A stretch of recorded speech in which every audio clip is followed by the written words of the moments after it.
উত্তপ্ত মধ্যপ্রাচ্যে আগুনের নতুন গোলা ছুড়ল ইরান। আনুষ্ঠানিকভাবে উন্মোচন করা হলো ব্যালিস্টিক ক্ষেপণাস্ত্র কাশেম বশির। দেশটির রাষ্ট্রীয় গণমাধ্যমের দাবি, এটি 1200 কিলোমিটার দূরে লক্ষ্যবস্তুতে আঘাত হানতে সক্ষম। এমনকি যুক্তরাষ্ট্রের থার্ড প্রতিরক্ষা ব্যবস্থাকে সহজেই ফাঁকি দিতে পারে এই মিসাইল। ক্ষেপণাস্ত্রটিতে কঠিন জ্বালানি ব্যবহার করা হয়েছে। শহীদ হাস কাশেম ব্যালিস্টিক মিসাইলের একটি হালনাগাদ সংস্করণ হিসেবে তৈরি করা হয়েছে কাশেম বশির। ক্ষেপণাস্ত্র উন্মোচনের পর ইরানের প্রতিরক্ষা মন্ত্রী জেনারেল আজিজ নাসিরজাদে সরাসরি যুক্তরাষ্ট্রকে হুঁশিয়ারি দেন। বলেন, যুদ্ধ চাপিয়ে দিলে কোনো রাগঢাক না রেখে আঘাত করা হবে মার্কিন সামরিক ঘাঁটিগুলোতে।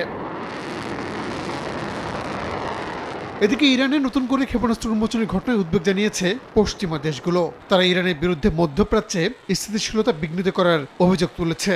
যদিও এমন অভিযোগ ভিত্তিহীন দাবি করে ক্ষেপণাস্ত্র কর্মসূচি নিয়ে কোনো ধরনের সমঝোতা হবে না বলে সাফ জানিয়ে দিয়েছে তেহরান। রাহানুল রানা, সময় সংবাদ।